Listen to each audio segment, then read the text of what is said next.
Donc, le plus flagrant, c'est l'axe Liberté 6, passant par le marché Grand F et allant jusqu'à la pharmacie Padoua, dont nous notons des occupations anarchiques. Merci à Ndella Ndiaye pour cet élément qui met un terme à l'actualité, mais nous enchaînons avec notre invité du jour. Il s'agit, comme annoncé, de Dr Khadim Bamba Diagne, qui est économiste, mais également analyste politique. Rebonsoir, docteur. Rebonsoir, Ourey. C'est un plaisir de vous accueillir sur ce plateau de GTV pour commenter l'actualité justement marquée ce vendredi par l'agression de notre consoeur Maïmouna Ndour Faye. La liberté de la presse encore menacée. Encore menacée, et je pense que nous devons tous condamner cette agression-là parce que la presse sénégalaise a joué un rôle extrêmement important et je le dis, Maïmouna est une grande dame, c'est une chef d'entreprise, c'est une mère de famille et je pense que nous célébrons le mois de la femme et je pense qu'elle méritait plus qu'une agression aussi sauvage, aussi lâche. Et ça fait très mal, mais je pense qu'elle est plus forte que qu'on le pense et elle va se lever, elle va continuer aussi à faire. C'est un éclaireur, on peut ne pas être d'accord et je pense qu'on est dans un monde où chacun doit défendre son point de vue et on doit accepter en fait les contradictions, les désaccords. On n'est pas dans un monde où chacun doit conjuguer le même verbe et aujourd'hui, si nous voulons faire peuple, si nous voulons faire société, il faut qu'on accepte les différences et Maïmouna a choisi sa ligne et je pense qu'il faut respecter sa ligne, mais apporter des contradictions à Maïmouna sur le plan des idées me semble être beaucoup plus importante, beaucoup plus intéressante qu'une agression. Absolument, et on a l'impression que c'est ce qui manque de nos jours au Sénégal. On a l'impression que la liberté d'expression est de plus en plus bafouée. Les gens n'ont plus le droit de donner leurs opinions. Si vous deviez faire une comparaison il y a 10 ans avant ou 20 ans avant, la liberté d'expression aujourd'hui au Sénégal, qu'est-ce que vous direz? C'est un combat. Moi, je pense que la liberté, comme le disait Spinoza, la liberté ne s'atteint et ne se poursuit que librement et sa poursuite devient son exercice. Il appartient à chaque journaliste de se battre pour sa liberté. Et je me dis que honte à ceux qui ont peur d'assumer leur liberté, quel que soit le prix. Comme le disait Spinoza, dans le musée de Spinoza, on a écrit une phrase extraordinaire, la liberté ou la mort. La liberté ou la mort. Moi, je pense qu'il faut que les gens exercent leur liberté. C'est vrai, aujourd'hui, les journalistes sont de plus en plus libres. C'est juste qu'on constate que l'effet politique sur la presse. Aujourd'hui, les combats politiques maintenant se livrent naturellement dans les médias et aujourd'hui, il y a aussi des gens qui ne comprennent pas que dans les combats politiques, il y a des pics, il y a des coups, il y a des attaques, mais il faut répondre par des contre-attaques. Maintenant, il appartient aux journalistes aussi de réfléchir sur leur métier. Pour une raison très simple, avec le digital, beaucoup de choses ont changé. Il y a, je ne dis pas des journalistes, mais avec l'arrivée des chroniqueurs, des télés, au niveau des YouTube, et en fait, il y a un problème de formation aussi. Et quelque part, il y a des journalistes qui ont des positions parfois très tendancieuses, et à partir de ce moment, il y a des gens qui ne comprennent pas que chaque journaliste, pour moi, a sa ligne. Maintenant, il appartient à celui qui écoute. Moi, il y a une presse que je ne lis pas, il y a des journalistes que je ne suis pas pour une raison très simple, parce que je pense que leur ligne ne me plaît pas. Et je pense qu'il faut s'arrêter à ce niveau. Et je n'aime pas cette façon de faire, je ne suis pas d'accord avec la ligne de ce journaliste-là. Je peux changer parce que ici, le choix est vite fait. Mais le fait que cette façon de mener des combats politiques, pour moi, c'est une chose qui mérite d'être une réflexion très sincère. Et je pense que ça a commencé depuis 2021, parce que je pense que depuis 2021, la scène politique est devenue très violente et ça a eu des répercussions sur l'aspect médiatique, parce que même dans les médias maintenant, tu sens le combat. Et aujourd'hui, on a le Sénégal est devenu clivant, où vous êtes à gauche ou bien où vous êtes à droite, où c'est noir ou c'est blanc. Et je pense que c'est là le rôle des journalistes, de montrer qu'on peut ne pas être noir, ne pas être blanc, parce qu'il y a une ligne que nous devons suivre, comme les intellectuels. Mais si on ne se bat pas pour tracer cette ligne-là, je pense que ça va être encore de plus en plus difficile. Mais c'est un combat, pour moi, qu'on ne gagne pas, quoi, mais qu'on mène tous les jours. Je pense qu'elle n'est pas seule dans ce combat. Nous lui témoignons en tout cas tout notre soutien. D'ailleurs, la presse, la coordination des associations de presse a organisé un rassemblement d'Arda sur les lieux, justement pour lui témoigner notre soutien. Nous espérons qu'elle s'en relèvera et qu'elle continuera le travail qu'elle faisait. Donc, pour continuer par rapport à notre entretien, vous parliez tout à l'heure de l'impact justement de la politique sur les médias, mais vous êtes économiste, l'impact de la politique sur l'économie aujourd'hui, elle est importante. C'est terrible parce que le Sénégal traversait des moments difficiles à partir de 2020 avec la Covid. On a subi encore une deuxième crise, la guerre russo-ukrainienne, parce que nous dépendons des importations des produits d'hydrocarbures aussi qui venaient de la Russie. Avec la crise, le prix de l'énergie était devenu plus élevé. La deuxième chose, c'est que pour le blé que nous importons de l'Ukraine, avec la crise aussi, le prix du blé a augmenté. Donc l'augmentation des prix, toutes choses étant égales par ailleurs, a entraîné une augmentation de tous les prix des biens, ce qu'on appelle une inflation. Donc on vient de terminer une crise, la crise de la Covid. Il y a une crise qu'on subit. Le Sénégal n'avait plus assez de ressources intérieures. Il fallait emprunter. Le niveau d'endettement est passé du simple au double, parce que dans les critères de convergence de la zone UEMOA, on dit que les pays ne doivent pas dépasser 70%. Nous sommes à 76%. C'est-à-dire nous avons dépassé le plafond. Alors, quand tu dépasses le plafond, l'économie mondiale n'est pas encore stabilisée. Tu as besoin de capter ce qu'on appelle des investisseurs directs étrangers. Et pour capter des IDE, il faut jouer sur la stabilité. Et maintenant, c'est la stabilité du Sénégal qui est en jeu. C'est pour cela que les choses vont devenir de plus en plus compliquées, parce que l'économie n'aime pas l'incertitude et nous sommes dans l'incertitude. Et donc, je vous dis que sur le plan économique, si les hommes politiques ne trouvent pas une solution le plus rapidement, je pense que les conséquences seront terribles.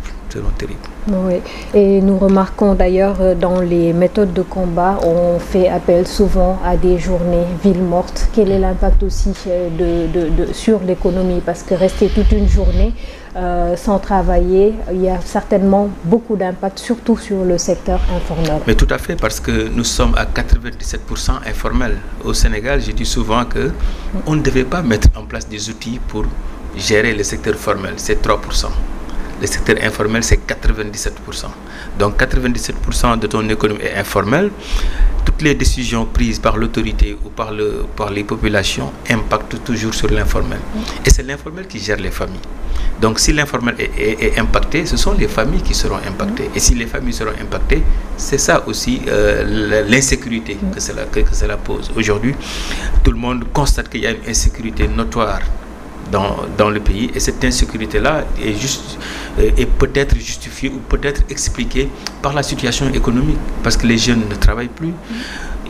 Certains essaient de prendre les bateaux de fortune avec les risques, et d'autres aussi s'en donnent à l'agression, mais à d'autres moyens pour s'en sortir. Et je pense que donc le problème que nous devons régler, c'est la stabilité. Le Sénégal avait la 4e meilleure note africaine. Et ce n'est pas sur le plan parce que nous sommes une puissance économique, mais parce que nous étions une puissance politique, démocratique. C'était à quelle époque? Jusqu'à présent. Okay. On va attendre maintenant les notations d'ici la fin du 2e trimestre pour voir. Mais que ce soit Standard & Poor's, Moody's, Fitch, toutes les agences de notation, parce que après le Maroc, Namibie, Botswana, c'était le Sénégal. Nous sommes devant le Ghana, devant le Nigeria. Ces puissances économiques.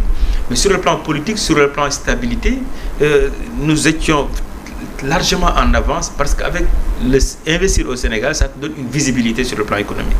Mais aujourd'hui, c'est cette visibilité-là qui pose problème. Nous sommes dans une incertitude et nous n'avons pas les clés, ou bien les hommes politiques n'ont pas les clés pour nous sortir de cette situation-là. Et je pense que si nous ne manageons pas cette situation difficile, les conséquences seront encore plus compliquées, parce que nous devons encore emprunter de l'argent, mais avec des taux d'intérêt extrêmement élevés, parce que nous avons dépassé le plafond. Et malheureusement, la date de l'élection présidentielle qui est repoussée, peut-être que si la date était maintenue, on aurait pu espérer au plus tard, au second semestre, disons, de l'année, rattraper tout ce gap, parce qu'en fait, on aurait pu peut-être dépasser cette étape. Tout à fait. Et pour vous donner un exemple éloquent, c'est l'entreprise, la compagnie pétrolière qui devait commencer l'exploitation du pétrole à Saint-Louis. Alors, la compagnie devait commencer l'exploitation le dernier trimestre du mois de 2023. Mais après 2 mois, on devait passer à une élection présidentielle. La compagnie a décidé de décaler au mois de juin. Pourquoi? Parce qu'elle a besoin d'avoir une visibilité sur le prochain président, sa politique, sa vision. Alors, on décale encore les élections, la compagnie décale encore. Ça veut dire ce que cela veut dire. Les investisseurs sont rationnels. Ils ne mettent pas leur argent là où on peut noter une certaine instabilité. Et donc, tant qu'on ne règle pas le problème politique, l'économie va attendre. Et l'économie n'est pas l'incertitude. Même nous, Sénégalais, nous ne pouvons pas investir parce que nous ne savons pas qu'est-ce que demain sera fait. À partir de ce moment, il faut régler le problème politique. Et le problème politique, pour moi, aujourd'hui, on est dans un imbroglio, dans une situation complexe, compliquée. Mais il faut que ce qu'on appelle l'exception sénégalaise, les hommes politiques, quelque part, qui en fait puissent dépasser quelque part leurs intérêts crypto-personnels pour chercher l'intérêt du Sénégal, parce que le Sénégal traverse des moments extrêmement difficiles de son histoire. Le président nous a mis dans cette situation-là, mais je pense que c'est tous les hommes politiques, le peuple, qui en fait vont se battre pour nous sortir de ce gouffre-là. Alors, est-ce que vous pensez qu'il serait possible de dissocier non pas l'économie de la politique, parce que ça va ensemble naturellement, mais le combat politique de l'activité économique? C'est extrêmement difficile parce que la notation d'un pays comme le Sénégal dépend de la situation politique. Parce qu'on dit qu'au Sénégal, c'est un pays, c'est pour cela que je me dis souvent que le président de la République s'est trompé de peuple. Parce que le peuple sénégalais est foncièrement démocratique. Foncièrement démocratique. C'est pour cela que quand il a tenté, il a vu comment le peuple s'est dressé pour lui montrer que nous tenons à notre démocratie, nous tenons à l'organisation des élections. Maintenant, on est à un moment où c'est compliqué, il ne peut plus respecter les dates. Si on continue à lui mettre la pression, je me dis que ça va être extrêmement compliqué. Il faut qu'on essaie de trouver un consensus pour permettre au président de la République, pour ce qu'il a incarné, pour ce qu'il est, pour ce qu'il était, pour ce qu'il a représenté, qu'on lui aménage une parcelle de dignité pour sortir avec les honneurs, parce que c'est un président de la République du Sénégal. Maintenant que le Sénégal réfléchit maintenant sur comment faire pour gérer cette passe difficile-là. Maintenant, si on continue à, si je vais fixer ma dette, vous n'allez pas le faire, on va le ainsi de suite, ça peut créer des problèmes encore à moyen terme, et plus la situation politique est compliquée, plus l'économie va attendre. Je ne dis pas que l'économie ne serait pas en activité, l'économie va attendre le règlement des problèmes politiques. Donc, en ce moment, notre économie est en confinement. Et je dis souvent que on commence depuis 12 ans à noter une rupture, une pénurie de gaz butane. Ça commence par là. Ça commence par là. Après, on commence à voir la rupture, la pénurie de certains produits. Et là, après, ça peut aller dans tous les sens. L'économie va attendre, mais est-ce qu'aujourd'hui, on peut rattraper l'économie? Ça va être extrêmement compliqué. C'est pour cela qu'on a besoin rapidement de fermer cette page-là, de montrer un nouveau visage. Et pour cela, j'appelle les hommes politiques à nous aider à soigner les blessures, à lever les doutes et à incarner un espoir. Et je ne dis pas les hommes du pouvoir ou de l'opposition, mais tous les hommes politiques. Parce que c'est en ce moment qu'on a besoin de l'exception sénégalaise. Il faut qu'on mette le Sénégal au-dessus des ambitions politiques. Parce qu'aujourd'hui, la Constitution nous demande d'organiser les élections 45 jours, entre 45 jours et 30 jours avant la date butoir du 2 avril. Ce n'est plus possible. À partir de ce moment, il faut que les gens discutent. Il faut qu'on trouve une solution. Maintenant, le combat, pour moi, ça ne sert plus à grand-chose. On a besoin de driver cette passe difficile. Et aujourd'hui, et pour moi, il faut que les gens mettent leur ambition en dessous du Sénégal. Il faut que le Sénégal plane. Il faut que le Sénégal, l'intérêt du Sénégal soit au-dessus des ambitions. Sans ça, l'économie est en confinement et l'économie va attendre qu'on règle les problèmes politiques L'économie n'aime pas l'incertitude et on est dans une zone incertaine. C'est-à-dire qu'aujourd'hui, c'est là où, pour moi, c'est là où je demande, j'insiste et je demande aux hommes politiques de trouver un consensus pour aider l'économie à respirer, parce que vous ne pouvez pas avoir une économie informelle et pouvoir et mettre en place des politiques pour asphyxier l'économie. Ça ne peut pas continuer. De belles recommandations qui auraient pu refermer cette édition, mais malheureusement, nous ne pouvons pas nous en arrêter là. Vous êtes à l'université. Justement, c'est cette situation qui impacte même l'université. Aujourd'hui, c'est la reprise des enseignements, mais rien n'est sûr pour la suite, parce que tant que l'élection ne sera pas tenue, à l'université, est-ce qu'on aura des enseignements tranquilles? Oui, en fait, c'est pour cela que moi, je n'ai jamais compris pourquoi on a fermé l'université. Je dis qu'à l'Ukraine, il y a une guerre entre l'Ukraine et la Russie. Aucun de ces pays n'a fermé une université. Parce que c'est là où on réfléchit. C'est là où se trouve la science. L'université doit toujours être résiliente. Même si l'université a reçu un coup injuste, injustifié, mais l'université doit surmonter ces difficultés-là. Parce que c'est nous qui avons la lumière. Si la lumière s'éteint, parce que même notre devise c'est Lux mea lex, la lumière est ma loi. On ne doit pas éteindre cette lumière-là. Ça fait mal à tous les universitaires, ça fait mal à tous les étudiants. Maintenant, on ouvre aujourd'hui nos portes. Ça demande, chacun d'entre nous doit faire encore un effort supplémentaire pour sauver l'université. Je pense que je dis à mes collègues que ce qui reste maintenant, en fait, c'est nous. C'est nous qui devons montrer au monde que l'université a été fermée pour des raisons politiques pendant 6 ou 7 mois. Aujourd'hui, il appartient aux étudiants, au personnel administratif, technique et de services, aux collègues, de montrer que personne n'a le droit de fermer l'université, quelles que soient les conditions qu'on commence. Difficile, pas difficile, on doit surmonter ces difficultés-là. Le Sénégal a besoin d'une lumière. Et pour moi, aujourd'hui, le niveau est devenu très faible. Les gens mettent leur douleur au-dessus de l'intérêt du Sénégal, au-dessus de leur humanisme. Il faut que l'université ouvre ses portes pour qu'on montre au monde que le Sénégal est au-dessus de tout le monde. Notre humanisme doit être au-dessus de tout le monde. Et ce combat-là, pour moi, sans l'université, on ne peut pas le gagner. Aujourd'hui, donc, quelles que soient les conditions, c'est extrêmement difficile.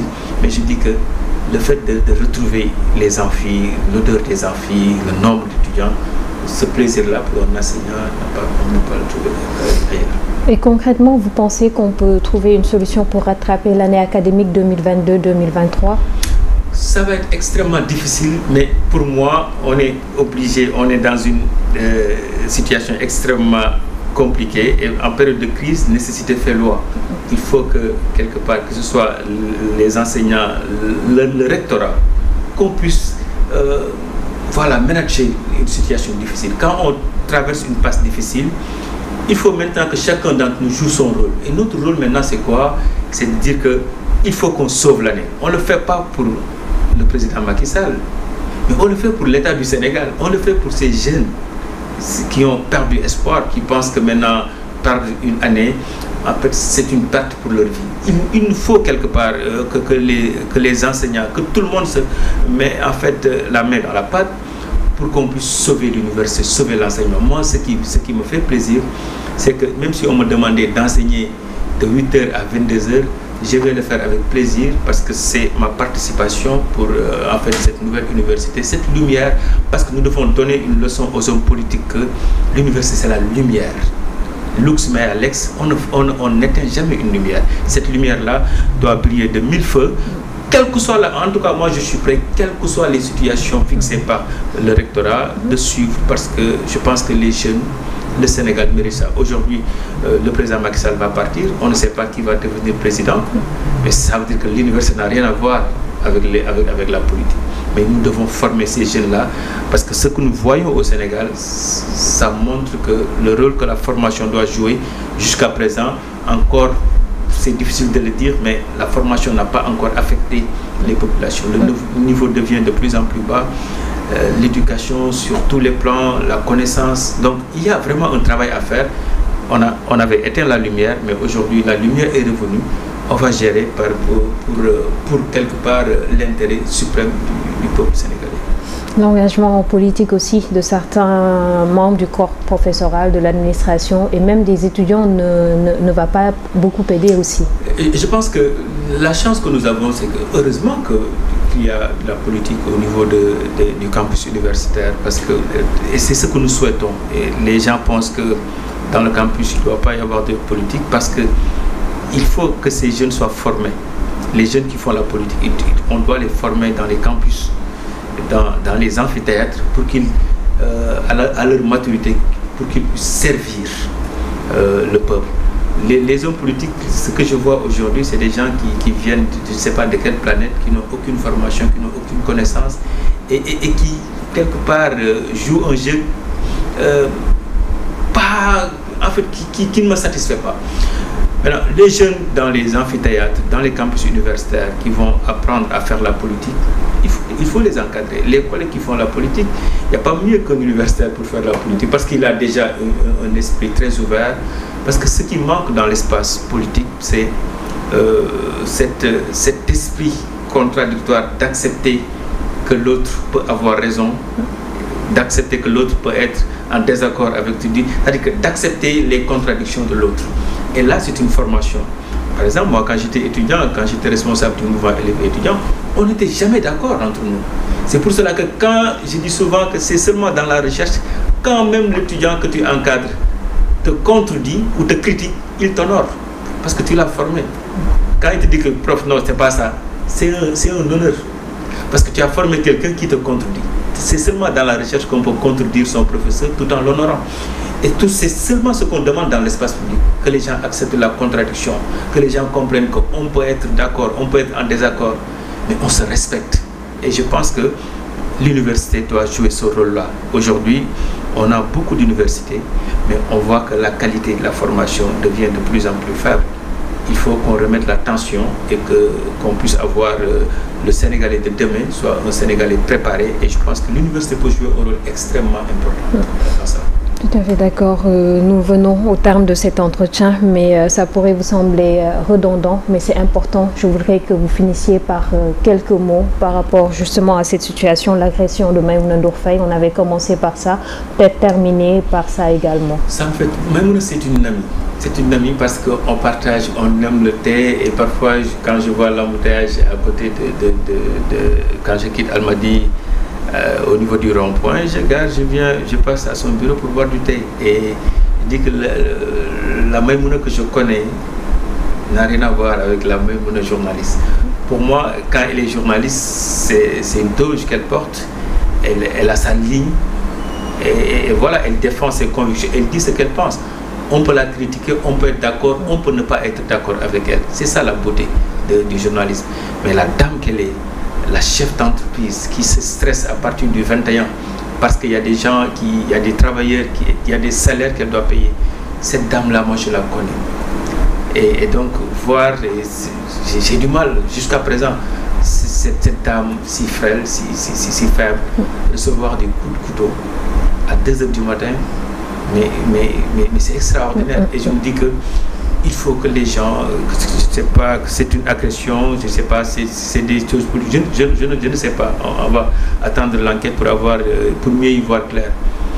Mais il faut qu'au Sénégal, les gens apprennent à mettre leur douleur, à mettre le ressenti en dessous de leur humanisme. C'est très important. Nous sommes des humains, notre humanité doit être au-dessus de tout, parce que nous devons aimer tout le monde. Nous sommes, et je dis souvent qu'il y a la seule chose qui me plaît dans une religion, il y a une religion qui dit que Dieu est amour. Et je pense que si nous croyons à Dieu, nous devons être amour, et je pense que nous commençons à perdre notre humanisme.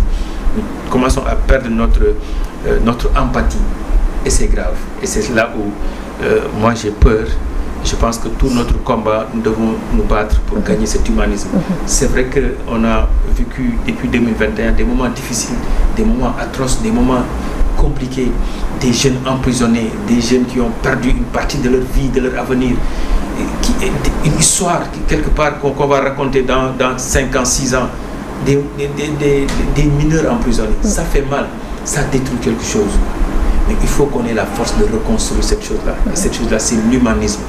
On est humain, nous partageons le Sénégal, le vivre ensemble, le commun vouloir de vie commune. Je pense que c'est quelque chose que nous tous devons investir. On arrête les jugements, les petites querelles, qu'on reconstruit notre humanisme. Parce que pour moi, nous sommes le grand Sénégal, nous sommes un grand peuple, nous sommes une grande nation. Et c'est dans les moments les plus difficiles que nous devons montrer l'exception sénégalaise. Merci beaucoup d'avoir bien voulu répondre à notre invitation, docteur. C'est moi qui vous remercie. Vous l'avez dit, c'est important, l'humanisme. Elle ne le mérite pas parce qu'elle est humaine. Elle le mérite encore moins parce qu'elle est journaliste et presque dans l'exercice de ses fonctions parce qu'elle rentrait de son travail. Elle le mérite encore moins parce que c'est une femme. Et aujourd'hui, c'est le 1er mars, le mois de la femme, qu'on démarre malheureusement dans ces conditions. En tout cas, Maïmouna, nous te témoignons notre soutien et espérons que tu sortiras de cette épreuve encore plus expérimentée, encore plus professionnel et puis voilà, toute la presse est derrière toi. C'est ce qui met un terme à cette édition du vendredi et la semaine donc se termine pour moi-même. Je vous donne rendez-vous lundi prochain dans la bonne heure. D'ici là, portez-vous bien et en compagnie des programmes de la GTV qui se poursuivent bien évidemment durant tout le week-end. Bonsoir.